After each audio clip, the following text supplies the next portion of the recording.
Alright, unboxing tayo. Yan. Ito yung Osmo natin. Osmo Nano, pinakabago ng DJI. So, ayan, testing natin.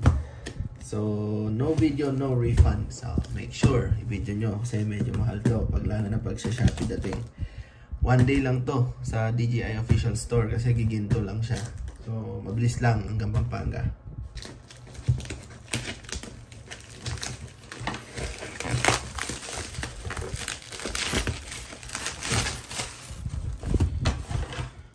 Mayroon pang bubble wrap sa loob. So, doble. Yun.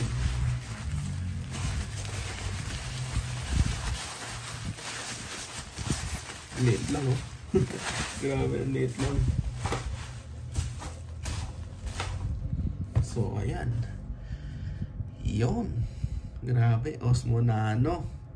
So, lilipat na tayo dahil nasa GoPro tayo. Ecosystem tayo ng GoPro since nag-motovlog. So, maganda naman review nito at saka kailangan ko kasi talaga ngayon for portability. So, maliit. And then, mabilis gamitin. Since nag-fishing din naman kasi ako ngayon. So, kailangan madaling dalhin. Hindi mabigat. Na kiklip and na mamount sa iba't ibang mga accessories or cup. So, ayan. Check natin. Buksan natin. Excited na ako. Ayan. Excited pa na buksan. Ito, may seal. Ayan, may seal. Seal of the Dragon. May seal pa siya. Yeah. Ayun na. Ayan. Ayun na po. Ayun na. Nakikita ko na yung mismong camera.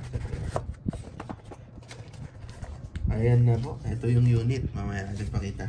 Check muna natin yung... Ayan lang ang laman niya talaga. So, box, accessories. Ito yung sticker. Ano to?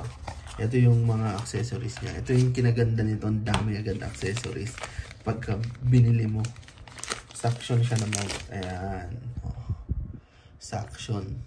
So, maganda yan sa mga salamin and sa mga smooth surface. Yung cable niya ididikit sa damit. So, ayan. Magnetic mount. Ayan. Ayos. Mount niya sa cup. Meron din siyang mount sa cup.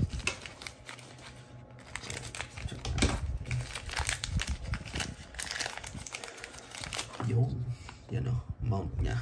Clip yan sa cup yan mismo. Ganda. Ayan. Yung mount. Yung meron na siyang casing na kasama. Ayan. Ganda rin. Pogi. Hindi siya masyadong dumaba. So, ayun. Ano pa next? Ayan. So, hindi ko na anuhin yung technical specs or technical ano na. Sa iba nyo na panoorin yan. Ayan o. Nice. Ang liit lang o. Oh. Ang liit niyan, boy. Ang gaan. 52 grams to eh. Ayan, ang gaan oh. Sobra. Ano mo, ang liit niyan oh. Ang liit. Saan siya dinidikit? So, ang nakita ko dito is dito mo rin matatransfer. Ang kinaganda nito, ang binili ko is 128 yung internal memory nito. And then ito, pwede mong lagyan ng memory card. So, pag nilagyan mo memory card, pwede kang mag-transfer from here to here sa ano niya, sa screen niya para ma-free up yung space. So marami kang malalagay. So parang dual ano siya, dual memory. Yan. You know, satisfying boy. Mamaya na natin buksan yung ano. You know. Layat ang charge to. Ayun, meron.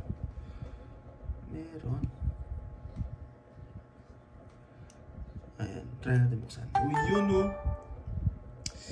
Yes, English.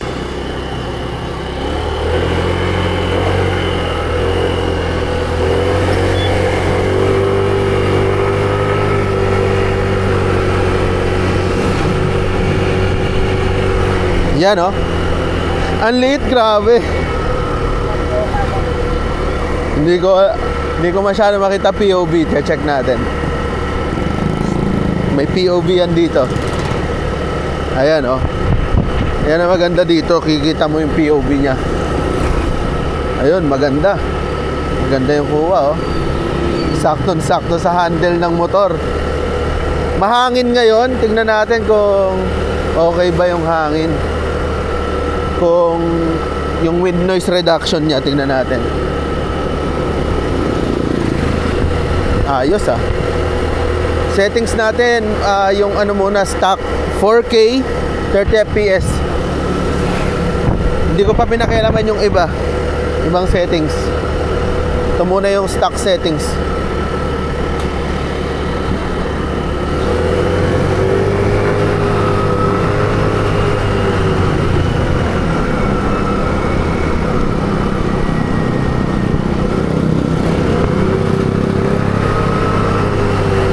Lakas ng hangin.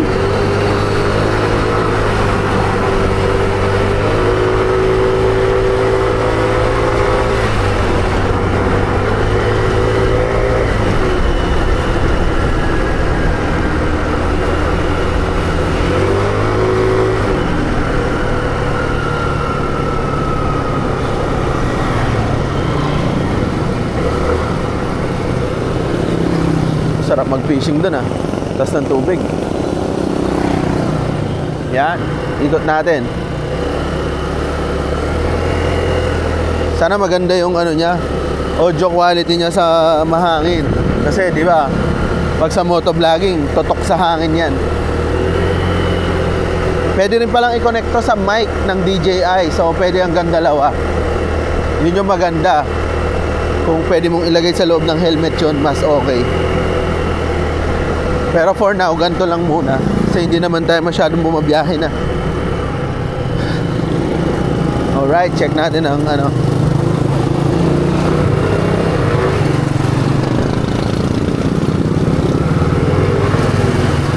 Yung stabilization niya rock steady, tapos naka sports mode.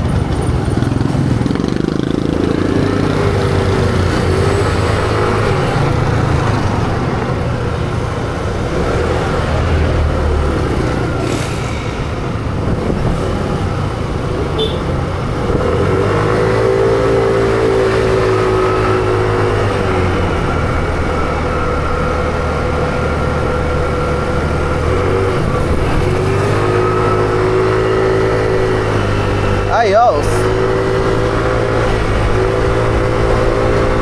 Testing sa high speed.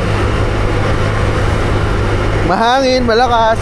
Malakas ang hangin, testing. Lakas ng hangin. Paulan na kasi.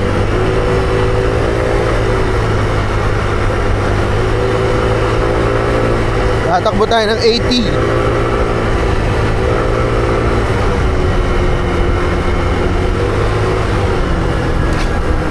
Ayan. Okay, sige, testing natin. Tingnan natin ang output.